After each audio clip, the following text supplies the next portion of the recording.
So here we have Jesus who has been preaching and healing and clearly doing good, but he is being accused of serving Beelzebul or Beelzebub, who's a devil. By the prince of demons, he is driving out demons, or he is simply out of his mind. Now, Jesus talks about how a kingdom that is divided against itself cannot stand. A house divided against itself cannot stand. If he is serving Satan, how is he driving out the spirits of Satan? And then he says, truly I tell you, people can be forgiven all their sins and every slander they utter, but whoever blasphemes against the Holy Spirit will never be forgiven. They are guilty of an eternal sin. He said this because they were saying he has an impure spirit. Now that's a little strange. And what does Jesus mean? That the unforgivable sin is blasphemy against the Holy Spirit. I think what he's saying here is that if you take a man who is obviously doing good, who is obviously healing, preaching, telling the truth, and you ascribe these actions, which are of the Spirit of God, to devils, that's blasphemy against the Spirit of God. What it comes to is we have to have open hearts, hearts that are open to God. Otherwise, we are in danger of looking even at the works of God's Spirit and saying that they are demonic or damaging or dangerous.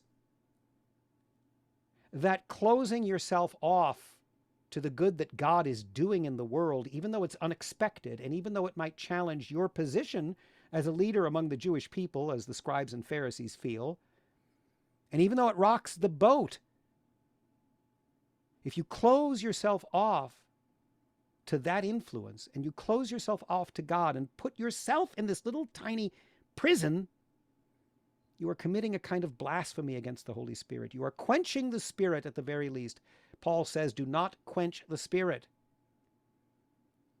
And this can become an unforgivable sin because it will lead to being firm in your unrepentance. It will lead to your being unable to recognize grace when grace appears for you. And then Christ talks about unity. A house divided cannot stand. But how are we unified? How are we one? We are one by being a people open to the presence of God. That's what makes us a church. That's what makes us a family. And that's why later he says, who are my mother and my brothers? He asked. Then he looked at those seated in a circle around him and said, here are my mother and my brothers. Whoever does God's will is my brother and sister and mother.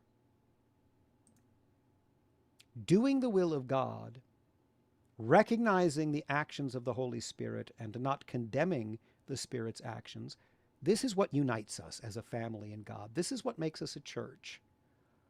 Not proclaiming to be Christians outwardly, not even going to the same masses or praying the same prayers. It's doing the will of God, not merely as robots, but understanding how the Spirit moves us so that his presence among us can be made manifest. That is what makes us a family in God. That is what gives us unity. Otherwise, we are a house divided. We might call ourselves a church, but we are not in effect a church if we are not unified in openness to the grace of God and into the will that God has for us and wishes to exercise among us. I guess that's good enough for now. Think about that.